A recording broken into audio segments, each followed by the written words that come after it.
Crazy കപ്പിൾസിന്റെ പുതിയൊരു വീഡിയോയിലേക്ക് എല്ലാവർക്കും സ്വാഗതം. എല്ലാവരും ചോദിച്ചു തുടങ്ങിയിട്ടുണ്ട് നമ്മൾ എന്താ വീഡിയോസ് ഒന്നും ഇടാത്തതെന്ന് കേട്ടോ. അതിന് കാരണം എന്ന് വെച്ച് കഴിഞ്ഞാൽ ഒന്നാമത് നല്ല മഴ, നമ്മുടെ മെയിനായിട്ട് കുക്കിംഗ് ട്രാവലിംഗ് ഒക്കെ ആയിരുന്നല്ലോ. അപ്പോൾ നമുക്ക് എങ്ങും പുറത്തേക്ക് ഇറങ്ങാൻ പറ്റാത്തൊരു അവസ്ഥയായിരുന്നു ഈ മഴയായിട്ട്. പിന്നെയെന്ന് വെച്ച് കഴിഞ്ഞാൽ ജലദോഷമായിട്ടും പനിയായിട്ടും ഒക്കെ വീട്ടിലെല്ലാവർക്കും ഇങ്ങനെ മാറി മാറി വന്നു. അപ്പോൾ അതുകൊണ്ടൊക്കെയാണ് ഞങ്ങൾ വീഡിയോ ഇടാത്തത് കേട്ടോ. പിന്നെ കുട്ടികളെ എന്താ വീഡിയോയിൽ കാണിക്കാത്തത്, കുട്ടികളെ കൂടി കാണിക്കണം എന്ന് കുറച്ച് പേരൊക്കെ പറഞ്ഞിട്ടുണ്ടായിരുന്നു. അപ്പോൾ ഇതാണ് അതിൻ്റെ കാരണം. നമ്മൾ മെയിനായിട്ട് ട്രാവലിങ്ങിനായിട്ട് പോകുന്ന സ്ഥലം എന്നൊക്കെ പറയുന്നത് ഹൈ റേഞ്ച് ഏരിയയൊക്കെ ആയിരിക്കും. അപ്പോൾ അവരെയും കൊണ്ട് പോയി കഴിഞ്ഞാൽ അവർക്ക് അവിടുത്തെ ക്ലൈമറ്റ് പോയി തിരിച്ചു വരുമ്പോഴേക്കും എന്തായാലും ചെറിയ ആൾക്ക് എപ്പോഴും പനി ഉണ്ടാവാറുണ്ട്, ജലദോഷമൊക്കെ വരാറുണ്ട്. അപ്പോൾ അതാണ്. അപ്പോൾ പിന്നെ ഞങ്ങൾ ഇന്ന് കുറച്ച് സാധനങ്ങളൊക്കെ വാങ്ങിക്കാനായിട്ട് വന്നതുകൊണ്ട് ഇവരെയും കൂട്ടി. പിന്നെ ഇവരുടെ പ്രധാനപ്പെട്ട ഏരിയ ഇതാണ്, അവർക്ക് ഇങ്ങനെ ഇങ്ങോട്ടേക്ക് വരണതാണ് ഇഷ്ടം, മാളിലും ഒക്കെ. അതാണ് കേട്ടോ. പിന്നെ നമുക്ക് അങ്ങനെ കഴിഞ്ഞ ആഴ്ചകളിലൊന്നും യാത്ര പോകാനൊന്നും സാധിച്ചിട്ടുണ്ടായിരുന്നില്ല. അതുപോലെ തന്നെ നമുക്ക് വീഡിയോ എടുക്കാൻ തക്കവണ്ണം ഒരു മാനസികാവസ്ഥയിലൂടെ അല്ലല്ലോ ഇപ്പോൾ നമ്മൾ കടന്നു പോകുന്നത്. നമുക്കറിയാം വയനാട്ടിലുണ്ടായ അതുപോലുള്ളൊരു ദുരന്തം നമ്മുടെ കൂടപ്പറപ്പുകൾ പോലെയുള്ള ആളുകൾക്കാണ് ഈ ദുരന്തം വന്നേക്കുന്നത്. അപ്പോൾ ശരിക്കും പറഞ്ഞാൽ നമുക്ക് ഈ ഒരു അവസരത്തിൽ നമുക്ക് പ്രത്യേകിച്ച് അതിനകത്തൊന്നും ചെയ്യാൻ കഴിയില്ല. നമ്മളെ കൊണ്ട് ചെയ്യാവുന്നതായിട്ടുള്ള സാമ്പത്തികപരമായ സഹായങ്ങളൊക്കെ നമ്മൾ ചെയ്തിട്ടുണ്ട്. ഇപ്പോൾ ഇവർക്കാളും സ്കൂൾ വഴി, ഞങ്ങൾക്ക് കോളേജ് വഴിയൊക്കെ അതിൻ്റെ കളക്ഷൻ നടത്തി നമ്മളെ കൊണ്ട് പറ്റുന്ന വിധം നമുക്ക് അതിനകത്ത് സഹായിക്കുക, അതുപോലെ തന്നെ പ്രാർത്ഥിക്കുക, അതൊക്കെയാണ് നമുക്ക് ചെയ്യാൻ പറ്റുന്ന കാര്യങ്ങളൊക്കെ നമ്മൾ ചെയ്തിട്ടുണ്ട്. അപ്പോൾ അത് കാരണമാണ് പ്രത്യേകിച്ച് വേറൊരു വീഡിയോ ഒന്നും എടുക്കാത്തത് കേട്ടോ. അതേപോലെ തന്നെയുണ്ടല്ലോ, ആദ്യമായിട്ട് നിങ്ങളുടെ അടുത്ത് ഇപ്പോൾ വലിയൊരു നന്ദി ഹൃദയത്തിൽ നിന്നും ഞങ്ങൾ പറയുകയാണ്. മറ്റൊന്നുമല്ല, ഞങ്ങൾ കഴിഞ്ഞ ഏറ്റവും ലാസ്റ്റ് ഇട്ടൊരു വീഡിയോയ്ക്ക് 11K വ്യൂവേഴ്സ് നമുക്കതിനായിട്ടുണ്ട്. അതുപോലെ തന്നെ കുറേ പുതിയ സബ്സ്ക്രൈബേഴ്സിനെയും നമുക്ക് കിട്ടിയിട്ടുണ്ട് കേട്ടോ. അപ്പോൾ ഒരുപാട് സന്തോഷം. നമുക്കിങ്ങനെ ഓരോ വീഡിയോസ് കാണുമ്പോൾ അതിനകത്ത് ഇത്രയും നിങ്ങൾ സപ്പോർട്ട് ചെയ്യുമ്പോഴാണ് നമുക്ക് ഇനിയും ഇതുപോലുള്ള വീഡിയോസ് ഇടാനായിട്ട് പ്രചോദനമാവണം. അപ്പോൾ കുറച്ച് പേര് എൻ്റെ അടുത്ത് ചോദിച്ചിട്ടുണ്ടായിരുന്നു, ഈ സെൽഫ് ലവ് എങ്ങനെയാണ് പ്രാക്ടീസ് ചെയ്യുന്നത്, എന്താ സെൽഫ് ലവ് എന്നൊക്കെ ചോദിച്ചിട്ട്. അപ്പോൾ അതിൻ്റെ ഒരു വീഡിയോയും ചെയ്യാം കേട്ടോ. അങ്ങനെ ഞങ്ങൾ പുറത്ത് പോയി സാധനങ്ങളൊക്കെ വാങ്ങിച്ച് വന്ന് ഫുഡൊക്കെ കഴിച്ചു. വീഡിയോ അപ്ലോഡ് ചെയ്യാനായിട്ട് എടുത്തപ്പോൾ ആ ഒരു വീഡിയോ എന്ന് പറയുന്നത് നമുക്ക് ഷോർട്സിലേക്കായിട്ടും ഇടാൻ പറ്റണില്ല, എന്നാൽ ലോങ് ആയിട്ട് ഇടാമെന്ന് വെച്ച് കഴിഞ്ഞാൽ അത്രയ്ക്കില്ലതാണ്. അപ്പോഴാണ് അന്ന് കുറച്ച് പേര് എൻ്റെ അടുത്ത് ചോദിച്ചൊരു കാര്യം ഉണ്ടായിരുന്നു. എൻ്റെ സ്റ്റുഡൻസ് ഉൾപ്പെടെ കുറച്ച് പേര് ചോദിച്ചതായിരുന്നു, എങ്ങനെയാണ് ഈ സെൽഫ് ലവ് പ്രാക്ടീസ് ചെയ്യുക. നമുക്ക് ഏത് മോട്ടിവേഷൻ വീഡിയോ കാണുമ്പോഴത്തെ ഒരു പ്രത്യേകതയുണ്ട്, നമ്മൾ കുറച്ച് മിനിറ്റ് അല്ലെങ്കിൽ നമ്മൾ ഏതാനും കുറച്ച് മണിക്കൂറുകൾ മാത്രം നമ്മൾ ഭയങ്കര മോട്ടിവേറ്റഡ് ആയിട്ടിരിക്കും, നമ്മൾ ഭയങ്കര പോസിറ്റീവ് വൈബിലൊക്കെ ഇരിക്കും. പിന്നെയും ശങ്കരൻ തെങ്ങി തന്നെ എന്ന് പറയുന്ന അവസ്ഥയിലേക്ക് വരും. ഇതെല്ലാവർക്കും സ്വാഭാവികമായിട്ടുള്ള കാര്യമാണ്. നമ്മൾ എന്തും ത്രൂ പ്രാക്ടീസിലൂടെ മാത്രമാണത് നമ്മുടെ ഒരു എന്താ പറയുക, ഒരു റുട്ടീൻ്റെ ഭാഗമാവുകയുള്ളൂ അല്ലേ. അപ്പോൾ എൻ്റെ അടുത്ത് ചോദിച്ചൊരു ഡൗട്ട് ഇതായിരുന്നു, നമ്മൾ സ്വയം സ്നേഹിക്കുക എന്ന് പറയുന്നുണ്ടല്ലോ, ശരിക്കും നമ്മൾ അങ്ങനെയാണോ പഠിപ്പിക്കേണ്ടത്? സ്വയം സ്നേഹിക്കാനാണോ, നമ്മൾ മറ്റുള്ളവരെ സ്നേഹിക്കുക എന്നുള്ളതല്ലേ നമ്മൾ പറഞ്ഞു കൊടുക്കേണ്ടത്? അപ്പോൾ അതെങ്ങനെ ശരിയാവുക? സ്വാർത്ഥതയല്ലേ സെൽഫ് ലവ് എന്നൊക്കെ ചോദിച്ചിരുന്നു.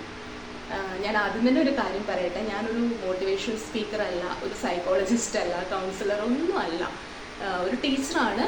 അപ്പോൾ ഞാൻ ലോ ഓഫ് അട്രാക്ഷൻ സ്റ്റുഡൻ്റാണ്, ഒരു ടീച്ചറാണ്, അതുപോലെ തന്നെ ലോ ഓഫ് അട്രാക്ഷൻ പ്രാക്ടീസ് ചെയ്യുന്ന ഒരു സ്റ്റുഡൻറ്റുമാണ്. അപ്പോൾ ആ ഒരു അറിവിൻ്റെ അല്ലെങ്കിൽ എനിക്കുണ്ടായിട്ടുള്ള അനുഭവങ്ങളുടെ ഒരു വെളിച്ചത്തിലാണ് ഞാൻ നിങ്ങളോട് സംസാരിക്കുന്നത്. അപ്പോൾ എനിക്കിങ്ങനെ പറഞ്ഞു തരാൻ മാത്രമേ എനിക്ക് അറിയുള്ളൂ. അപ്പോൾ ഞാൻ ആദ്യം തന്നെ ഈ ഒരു ടോപ്പിക്കിലേക്ക് കടക്കുന്നതിന് മുമ്പ് നമുക്ക് എന്ത് കാര്യവും എന്താണെന്ന് അറിയണതിനേക്കാളും ഇതുകൊണ്ട് എന്തെങ്കിലും ഗുണങ്ങൾ കിട്ടുമോ, എന്തെങ്കിലും മെച്ചമുണ്ടോ, റിസൾട്ട് കിട്ടുമോ, ഇതിനെന്താ ചിലവ്, ഇതൊക്കെയാണല്ലോ നമുക്ക് എപ്പോഴും അറിയേണ്ട ഒരു കാര്യം. പ്രത്യേകിച്ച് മലയാളികൾ, നമ്മൾ എന്ത് കാര്യം ചെയ്യാനുള്ള റിസൾട്ട് കിട്ടുമോ, എന്ത് മുടക്കുണ്ട്, ഇതൊക്കെയാണ് നമുക്ക് അറിയേണ്ടത് അല്ലേ. അപ്പോൾ ഞാൻ ആദ്യം തന്നെ പറയാം, സെൽഫ് ലവ് പ്രാക്ടീസ് ചെയ്യുന്നതുകൊണ്ട് ഗുണങ്ങൾ മാത്രമേ ഉള്ളൂ കേട്ടോ. നമുക്ക് ബെനിഫിറ്റ് മാത്രമേ നമ്മുടെ ലൈഫിൽ നമുക്ക് ഉണ്ടാവുള്ളൂ. രണ്ടാമത്തെ കാര്യം എന്ന് വെച്ച് കഴിഞ്ഞാൽ ഇതിന് 5 പൈസ നിങ്ങൾ മുടക്കേണ്ട ആവശ്യമില്ല. അപ്പോൾ 1 രൂപ പോലും മുടക്കാതെ നമുക്ക് ഇത്രയും ബെനിഫിറ്റ് കിട്ടുന്ന ഒരു കാര്യമാണെങ്കിൽ നമുക്ക് എല്ലാവർക്കും ഒന്ന് ട്രൈ ചെയ്ത് നോക്കുന്നതിൽ എന്താ തെറ്റല്ലേ. പിന്നെ സെൽഫ് ലവ് എന്ന് പറഞ്ഞു കഴിഞ്ഞാൽ ഒരിക്കലും സ്വാർത്ഥതയല്ല. ഇപ്പോൾ അതിപ്പോൾ എനിക്ക് ഏറ്റവും ചുരുക്കിയ അല്ലെങ്കിൽ ഒരു എക്സാമ്പിളിലൂടെ പറയാമെന്ന് വെച്ച് കഴിഞ്ഞാൽ, ഇപ്പോൾ നമ്മളെ സ്നേഹിക്കുക എന്ന് പറഞ്ഞില്ലേ, ഈ സ്നേഹം എന്ന് പറയുന്നത് നമ്മളിൽ ഉണ്ടെങ്കിലാണ് നമുക്കത് മറ്റുള്ളവർക്ക് കൊടുക്കാനായിട്ട് പറ്റുള്ളൂ. ഇപ്പം എൻ്റെ കയ്യിൽ ആകെ ഒരു 50 രൂപ മാത്രമാണ് ഉള്ളതെന്ന് വിചാരിക്കുക. ഒരാൾ വന്നിട്ട് എൻ്റെ അടുത്ത് ജെന്യുവൻ ആയിട്ടുള്ള റീസണാണ്, ഒരു 100 രൂപ തരുമോ എന്ന് ചോദിച്ചു കഴിഞ്ഞാൽ എനിക്ക് കൈമലർത്താനേ പറ്റുള്ളൂ. എൻ്റെ കയ്യിൽ 50 രൂപയേ ഉള്ളൂല്ലോ എന്നേ എനിക്ക് പറയാൻ പറ്റുള്ളൂ. എനിക്കത് കൊടുക്കാൻ അല്ലെങ്കിൽ എനിക്ക് അങ്ങനെ അവരെ സഹായിക്കാൻ എനിക്ക് സാധിക്കാതെ വരുന്ന ഒരു സിറ്റുവേഷൻ. ഇതുപോലെ തന്നെയാണ് നമ്മൾ മറ്റുള്ളവർക്ക് നമുക്ക് സ്നേഹം കൊടുക്കണമെന്നുണ്ടെങ്കിൽ അതെവിടെ വേണം? അത് നമ്മളിൽ വേണം, അല്ലേ? നമ്മളുള്ളതേ നമുക്ക് കൊടുക്കാൻ പറ്റൂ. നമ്മൾ കൊടുക്കുന്നത് എന്താണോ അതാണ് ഈ പ്രപഞ്ചം നമുക്ക് തിരിച്ച് അതിൻ്റെ ഇരട്ടിയായിട്ട് നമുക്ക് തരിക. ഈ ഒരൊറ്റ കാര്യം ചിന്തിച്ചാൽ മതി. അതൊരിക്കലും സ്വാർത്ഥതയല്ല. സ്വാർത്ഥതയാവുന്ന എപ്പോഴാണെന്നറിയോ? മറ്റുള്ളവർക്ക് കിട്ടരുത്, എല്ലാം എനിക്ക്. ഇതങ്ങനെയല്ലല്ലോ. നമ്മളെ സ്നേഹിക്കുന്നതിലൂടെ നമുക്ക് ചുറ്റുവട്ടത്തുമുള്ള എല്ലാം ഒരു പോസിറ്റിവിറ്റി, അതായത് ഫുൾ എനർജിയാണ്. ഇപ്പം നമ്മളിലുള്ളതും എനർജിയാണ്. ഈ പ്രപഞ്ചത്തിലുള്ള എല്ലാ ചരാചരങ്ങൾക്കും ഒരു എനർജി ഉണ്ട്. അപ്പോൾ പോസിറ്റീവായിട്ടുള്ള എനർജി ഉള്ളത് പോസിറ്റീവായിട്ടുള്ളതിനെ അട്രാക്റ്റ് ചെയ്യും, നെഗറ്റീവായിട്ടുള്ള എനർജി നെഗറ്റീവായിട്ടുള്ളതിനെയാണ് അട്രാക്റ്റ് ചെയ്യുക. അപ്പോൾ അത്രയേ ഉള്ളൂ. സെൽഫ് ലവ് പ്രാക്ടീസ് ചെയ്യുന്നതിലൂടെ നമുക്ക് ബെനിഫിറ്റ് മാത്രമേ ഉള്ളൂ. ഒരിക്കലും അതൊരു സ്വാർത്ഥതയല്ല കേട്ടോ. ആ ഒരു കാര്യം പറയാം. പിന്നെ എന്തൊക്കെ ഇതിൻ്റെ ഗുണങ്ങളെന്നല്ലേ? ഒരുപാടുണ്ട്. ഇപ്പോൾ വീഡിയോ ലെങ്തി ആയി പോകുന്നുള്ളത് കൊണ്ട് ഞാൻ ചുരുക്കി പറയാം, കുറച്ച് ബെനിഫിറ്റുകൾ പറയാം. അതിൽ ഒന്നാമത്തെ കാര്യം ഉണ്ടല്ലോ, നമ്മളെല്ലായിടത്തും തിരഞ്ഞുകൊണ്ട് നടക്കുന്ന ഒരു കാര്യമില്ലേ, അതായത് എവിടെയും നമ്മൾ അന്വേഷിച്ച് നടക്കുന്ന ഒരു കാര്യം, സന്തോഷം, അല്ലേ? ഹാപ്പിനെസ് എന്ന് പറയുന്ന ഒരു കാര്യം, അത് കിട്ടുന്നില്ല. എല്ലായിടത്തും നമ്മൾ അന്വേഷിക്കുന്നുണ്ട്.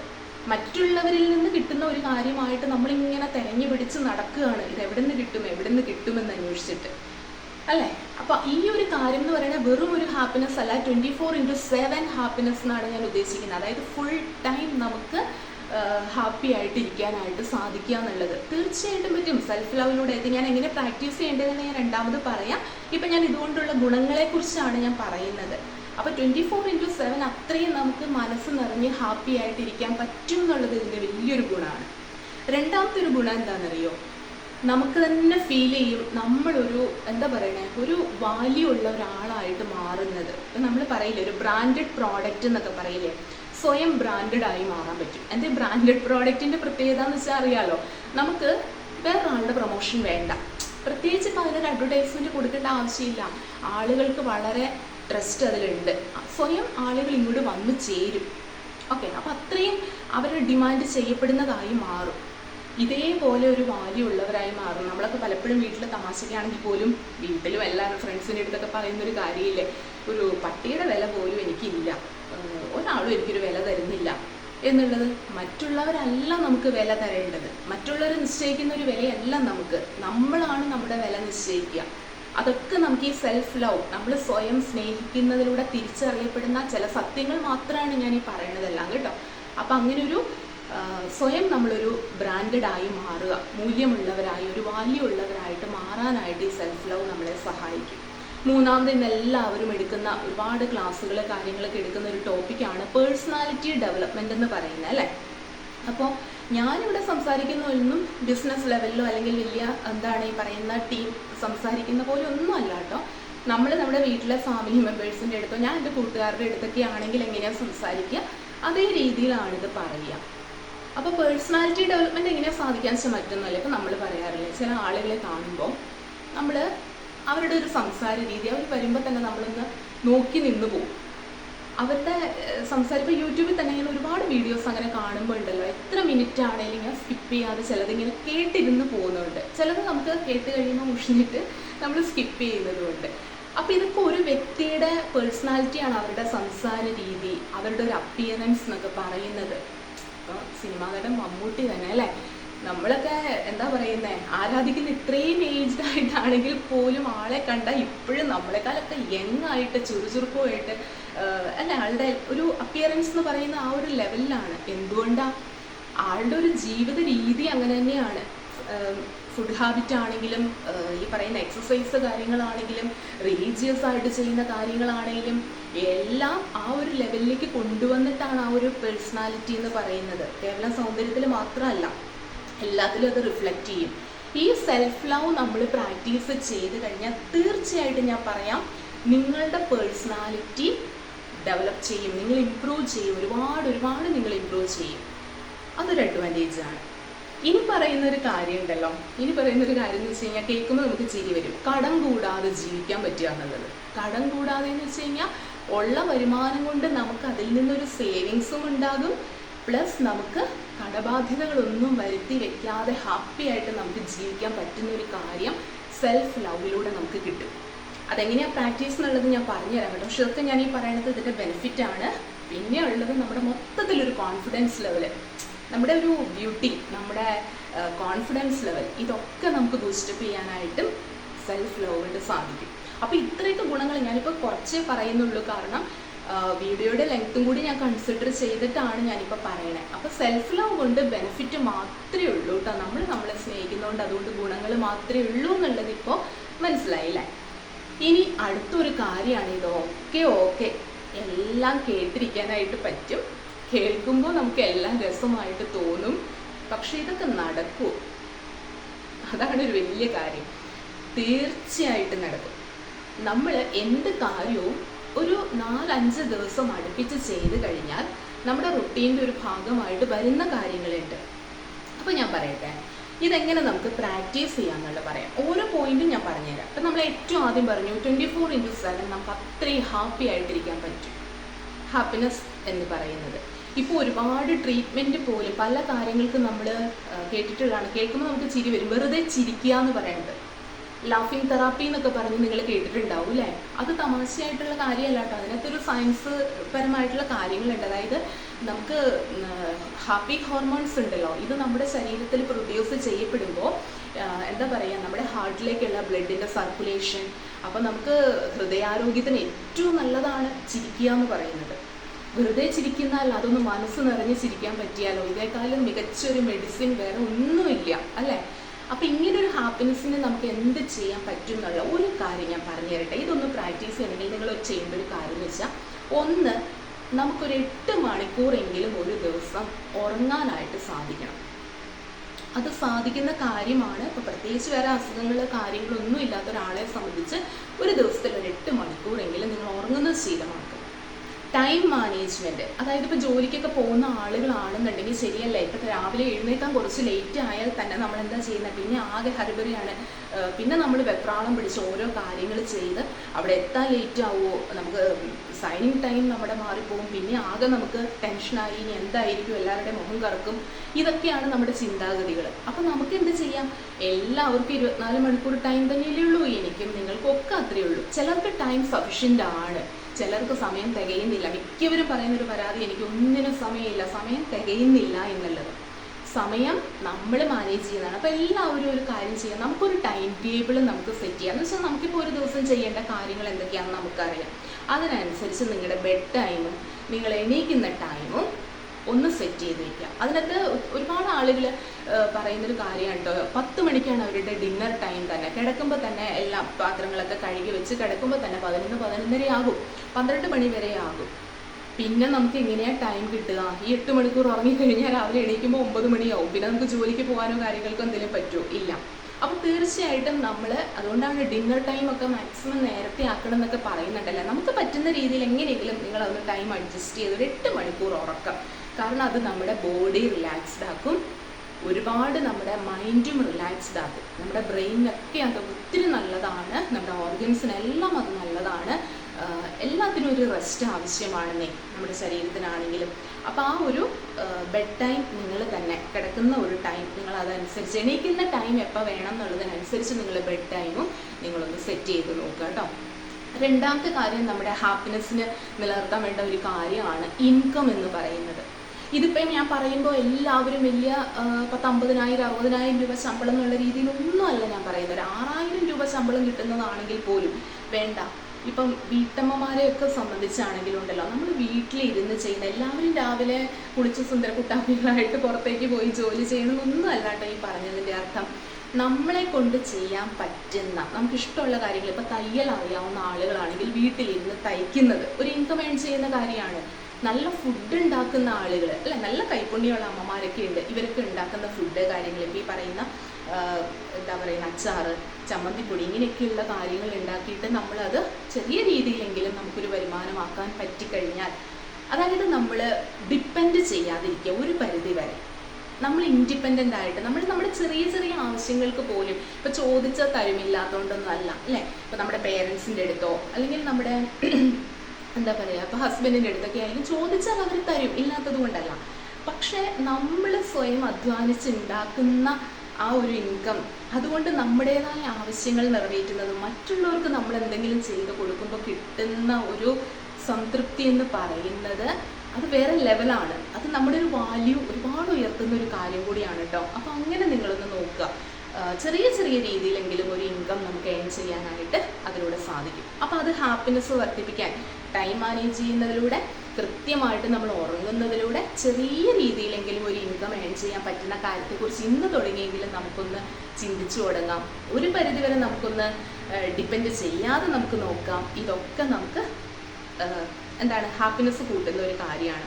പിന്നെ ഞാൻ രണ്ടാമത് പറഞ്ഞില്ലേ, നമ്മൾ സ്വയം ഒരു മൂല്യമുള്ളവരായി മാറും എന്നുള്ളത്. ഇതാ ഞാൻ പറഞ്ഞൊരു കാര്യം. ഒരിക്കലും ഞാൻ അങ്ങനെയൊക്കെ വിചാരിച്ചിരുന്നൊരു കാര്യമാണ്, ഞാൻ തന്നെ പറഞ്ഞിട്ടുള്ള കാര്യമാണ്. ഒരു വിലയില്ലല്ലോ, നിങ്ങളുടെ അടുത്തൊക്കെ പറയണേക്കാളും നല്ലത് എന്നൊക്കെ പറഞ്ഞ് നമ്മൾ വീട്ടിൽ പറയുന്ന കാര്യങ്ങളുണ്ട്. പക്ഷെ അല്ല, നമ്മുടെ വില നിശ്ചയിക്കുന്നത് നമ്മൾ തന്നെയാണ്. ഇതിനായിട്ട് നമുക്ക് പ്രാക്ടീസ് ഒന്നുമില്ല. പ്രാക്ടീസ് എന്ന് പറഞ്ഞാൽ മറ്റൊന്നുമില്ല, നമ്മുടെ ഒരു പിയർ ഗ്രൂപ്പ് അല്ലെങ്കിൽ നമ്മുടെ ഒരു ഫ്രണ്ട്ഷിപ്പ് സർക്കിൾ അത് നമുക്ക് തന്നെ തീരുമാനിക്കാം.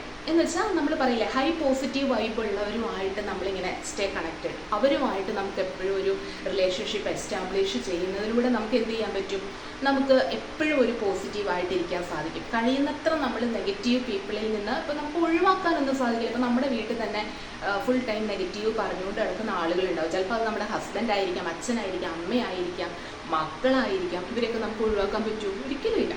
അപ്പം നമുക്ക് പിന്നെ ചെയ്യാൻ പറ്റുന്ന ഒരു കാര്യം എന്ന് വെച്ചാൽ പരമാവധി നമുക്ക് ടോപ്പിക് ഒന്ന് ചേഞ്ച് ചെയ്ത് നോക്കാം. ഇല്ലെങ്കിൽ നമുക്കൊരു പോസിറ്റിവിറ്റി ഉള്ള ആളുകളുമായിട്ട് എപ്പോഴും ഒരു കണക്ഷൻ നമുക്ക് നിലനിർത്താനായിട്ട് സാധിക്കും. ഇത് നമ്മളെ തന്നെ നമ്മുടെ വാല്യൂ ഉയർത്തുന്ന ഒരു കാര്യമായിട്ട് വരും. പിന്നെ മൂന്നാമത്തെ കാര്യം ഞാൻ പറഞ്ഞില്ല, പേഴ്സണാലിറ്റി ഡെവലപ്മെൻറ്റ് മറ്റൊന്നുമല്ല, നമ്മൾ മറ്റുള്ളവരിൽ ഇഷ്ടപ്പെടുന്ന എന്താണോ അത് നമ്മൾ ചെയ്യുക. നമ്മളൊരു സെൽഫ് പാമ്പറിങ് എന്ന് പറയും. നമ്മുടെ ശരീരം നമ്മൾ നോക്കുക, നമ്മുടെ സൗന്ദര്യം നമ്മൾ നോക്കുക, നമ്മൾ കാത്തു സൂക്ഷിക്കുക. ചെറിയ ചെറിയ എക്സസൈസ് കാര്യങ്ങളൊക്കെ ചെയ്ത് നമ്മൾ മറ്റുള്ളവരുടെ ആ ഒരു എന്താ പറയുക, നമ്മൾ തന്നെ നമ്മളെ മോശമാക്കാതിരിക്കുക. ഇത്രയേ ഉള്ളൂ പേഴ്സണാലിറ്റി ഡെവലപ്മെൻറ്റിൽ നമുക്ക് പ്രാക്ടീസ് ചെയ്യാൻ പറ്റുന്ന കാര്യം. കുറച്ചൊക്കെ ഒരു സമയം കിട്ടുകയാണെങ്കിൽ നമ്മുടേതായ കാര്യങ്ങൾക്ക് നമ്മൾ നോക്കുക. ഇപ്പോൾ കർക്കിടക മാസമൊക്കെ അല്ലേ നമ്മൾ നന്നായിട്ട് ഈ എണ്ണ തേച്ച് കുളിക്കുന്നത്, അതുപോലെ ചെറിയ ചെറിയ വ്യായാമങ്ങളൊക്കെ ചെയ്യുന്നത്. ഫുഡ് എപ്പോഴും ഈ ജങ്ക് ഫുഡും ഓയിലി വറുത്തത് നോൺ വെജൊന്നും അല്ലാതെ കുറച്ചൊക്കെ നമുക്ക് വെജിറ്റേറിയൻ ആയിട്ടുള്ള ഫുഡ് കാര്യങ്ങളൊക്കെ ഭക്ഷണത്തിൽ ഈ ടൈമിലെങ്കിലും നമുക്കൊക്കെ ഉൾപ്പെടുത്താം. ഇങ്ങനെയൊക്കെ കുറേ നമ്മുടെ ശരീരത്തിനെ നമുക്ക് പ്രൊട്ടക്റ്റ് ചെയ്യാനായിട്ടൊക്കെ പറ്റും. ഇതൊക്കെ നമ്മുടെ മൊത്തം ഒരു പേഴ്സണാലിറ്റിയെ ബാധിക്കുന്ന അല്ലെങ്കിൽ അഫക്റ്റ് ചെയ്യുന്ന കാര്യങ്ങളാണ് കേട്ടോ ഇതെല്ലാം. അപ്പോൾ അത് ഇനി ഞാൻ പറഞ്ഞൊരു കാര്യമില്ല, എങ്ങനെ കടം കൂടാതെ ജീവിക്കുന്നത്. നമുക്കൊരു എപ്പോഴും നമുക്ക് കടബാധ്യത ഉണ്ടെങ്കിൽ തന്നെ നമ്മുടെ ഏറ്റവും വലിയ പ്രശ്നം എന്താ പറയുക, എപ്പോഴും നമ്മൾ സ്ട്രെസ്സായിരിക്കും. ഇനി എങ്ങനെ അടുത്ത മാസം നമ്മൾ ആ ലോൺ അടയ്ക്കും, അതിനായിട്ട് എന്ത് ചെയ്യും എന്നുള്ളൊരു ടെൻഷനായിരിക്കും. ഞാൻ അതിൻ്റെ ഒറ്റ കാര്യം പറയട്ടെ, ഇപ്പം നിലവിൽ ലോൺ ഉള്ളവരെ സംബന്ധിച്ചൊന്നും അല്ല കേട്ടോ ഞാൻ ഈ പറയുന്നത്.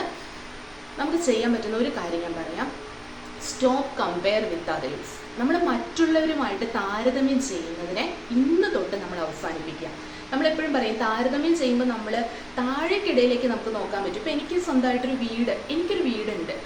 അപ്പം ഞാൻ ഇതിനെ ഞാൻ മാക്സിമം മോഡിഫൈ ചെയ്ത് എങ്ങനെ ഇനിയും ഇതിലേക്ക് പണം മുടക്കാം എന്നുള്ളതിന് ഞാൻ ചിന്തിക്കുന്നതിന് പകരം വീട് പോലും ഇല്ലാത്ത ആളുകളില്ലേ, നമുക്ക് ദൈവം എന്തെല്ലാം അനുഗ്രഹങ്ങൾ നമുക്ക് തന്നിട്ടുണ്ട് എന്നുള്ളത് നമുക്കത് ഇല്ലാത്തവരുമായിട്ട് നമ്മൾ കമ്പയർ ചെയ്യുമ്പോഴേ നമുക്ക് മനസ്സിലാക്കാൻ പറ്റുള്ളൂ. പക്ഷെ നമ്മളതല്ല ചെയ്യുന്നത് അല്ലേ.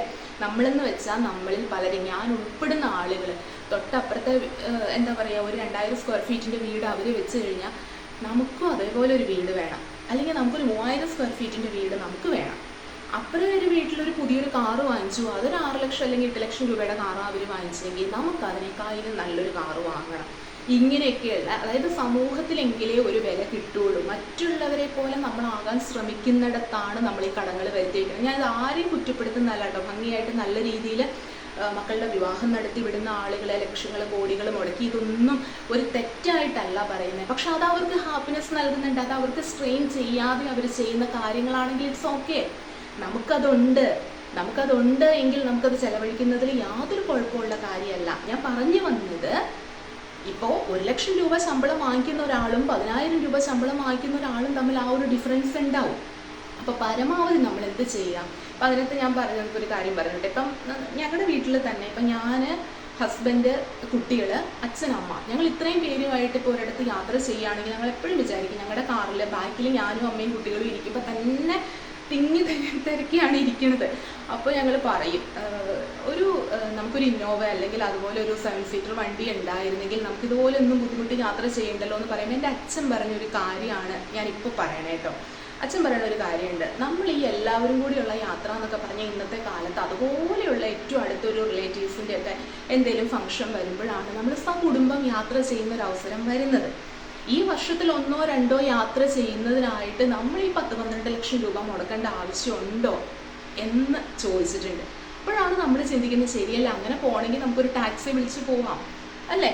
അപ്പോൾ അതിനായിട്ട് വർഷത്തിൽ 1 or 2 കാര്യത്തിന് വേണ്ടിയിട്ട് നമ്മൾ പിന്നെ ഇത്രയും രൂപയുടെ ബാധ്യത നമ്മൾ വീണ്ടും വരുത്തി വെക്കുകയാണ്. അപ്പോൾ ചില കാര്യങ്ങളൊക്കെ നമുക്ക് അങ്ങനെ മാക്സിമം എന്ത് ചെയ്യാൻ പറ്റും, അവോയ്ഡ് ചെയ്യാൻ പറ്റും. പിന്നെ ഞാൻ പറയുന്നൊരു കാര്യം എന്ന് വെച്ച് കഴിഞ്ഞാൽ, ഇതിപ്പോൾ എൻ്റെ സ്റ്റുഡൻസ് ആരെങ്കിലും കേൾക്കുന്നുണ്ടെങ്കിൽ അറിയാം, ഞാൻ ഇൻവെസ്റ്റ്മെൻറ്റ് മാനേജ്മെൻറ്റ് പഠിപ്പിച്ചപ്പോൾ അന്ന് അവരോട് പറഞ്ഞൊരു കാര്യമുണ്ട്. അത് തിയററ്റിക്കലി ടെക്സ്റ്റിലുള്ള ഒരു രീതിയിലാണ് നമ്മൾ പറയുന്നത്. എന്താണ് സേവിങ്സ്? അതായത് നമ്മുടെ ഇൻകത്തിൽ നിന്ന് കറണ്ട് കൺസംഷൻ, നമ്മുടെ ഇപ്പോഴത്തെ ചിലവുകൾ മാറ്റി വെച്ചതിന് ശേഷം മിച്ചമുള്ളതിനെ വിളിക്കുന്ന ഒരു പേരാണ് സേവിങ്സ്. പക്ഷെ നമുക്കുണ്ടല്ലോ, കിട്ടുന്ന ഇൻകത്തിൽ നിന്ന് ചിലവുകൾ മാറ്റി വെച്ചാൽ ചിലപ്പോൾ ഒന്നും നമുക്ക് സമ്പാദ്യം ഉണ്ടാവില്ല. എല്ലാ വ്യക്തികൾക്കും ഒരു ചെറിയ രീതിയിലെങ്കിലും ഉണ്ടല്ലോ ഒരു സേവിങ്സ് ഉണ്ടാവണം. തീർച്ചയായിട്ടും നമ്മൾ പറയും ഇന്ന് കഴിഞ്ഞിട്ടല്ലേ നാളെക്കുറിച്ച് ഇപ്പോൾ ചിന്തിക്കേണ്ട ആവശ്യമുണ്ടോ എന്നൊക്കെ വിചാരിക്കും. പക്ഷെ അങ്ങനെയല്ല. തീർച്ചയായിട്ടും ഞാൻ ഇപ്പം അതിനകത്തൊരു ഇക്വേഷൻ എന്ന് പറയുന്നത് ഇതാണ്, നമ്മുടെ ടോട്ടൽ ഇൻകം മൈനസ് സർട്ടൻ നമുക്ക് പറ്റുന്ന രീതിയിൽ ഒരു percentage of savings is equal to expenditure. ഒരു 10,000 രൂപ കിട്ടുന്ന ആൾ ഒരു 10% അതിൻ്റെ ഒന്ന് മാറ്റി വെച്ചിട്ട് ബാക്കി 9,000 അവർക്ക് സ്പെൻഡ് ചെയ്യാം. അപ്പം ആ രീതിയിൽ അവർക്ക് അവരുടെ സ്പെൻഡിങ് ഹാബിറ്റ് അവർക്ക് മാറ്റിയെടുക്കാം. ചിലപ്പോൾ റെൻറ്റ് കൊടുക്കേണ്ട ആളുകളുണ്ടാവും, കറണ്ട് ബില്ല് കൊടുക്കണം, ഗ്യാസിൻ്റെ കൊടുക്കണം, കുട്ടികളുടെ വിദ്യാഭ്യാസത്തിൻ്റെ കൊടുക്കണം. ഇതൊക്കെ കൊടുത്തു കഴിഞ്ഞാൽ മിച്ചമൊന്നും ഉണ്ടാവില്ല. അപ്പോൾ കിട്ടുന്നതിൽ നമുക്ക് പറ്റുന്ന രീതിയിൽ 5% 5%, 10% 10% അത് മാറ്റി വെച്ചിട്ട് നമ്മൾ മിച്ചമുള്ളതിനെ കൊണ്ട് നമുക്ക് സ്പെൻഡ് ചെയ്യുന്ന രീതിയിൽ നമ്മളൊരു കാൽക്കുലേഷനിൽ പോയാലുണ്ടല്ലോ നമുക്ക് സ്ട്രെസ് ഉണ്ടാവില്ല, നമുക്കൊരു ടെൻഷൻ ഉണ്ടാവില്ല. നമുക്കുള്ളത് കൊണ്ട് ഓണം പോലെ എന്ന് പറയുന്ന പോലെ ഹാപ്പി ആയിട്ട് നമുക്ക് ജീവിക്കാൻ പറ്റുന്നൊരു കാര്യമാണ് ഈ ഫിനാൻഷ്യൽ മാനേജ്മെൻറ്റ് എന്ന് പറയുന്നത്. അപ്പോൾ ഇത്രയൊക്കെ കാര്യങ്ങൾ നമ്മൾ പ്രാക്ടീസ് ചെയ്ത് കഴിഞ്ഞാൽ ഇതാണ് സെൽഫ് ലവിൻ്റെ ഭാഗമാണ്. ഈ പറയണതൊക്കെ ഇതും നമ്മൾ സ്വയം സ്നേഹിക്കുന്നതും തമ്മിൽ എന്താ വ്യത്യാസം എന്ന് ചോദിച്ചു കഴിഞ്ഞാൽ ഇതാണ് സെൽഫ് ലവ്. നമ്മളെ സ്നേഹിക്കുക എന്ന് പറഞ്ഞാൽ നമ്മളെപ്പോഴും പറയില്ലേ, സ്നേഹം എന്ന് പറയുന്നത് മറ്റുള്ളവർ തരേണ്ട ഒരു കാര്യമാണ് എന്ന്.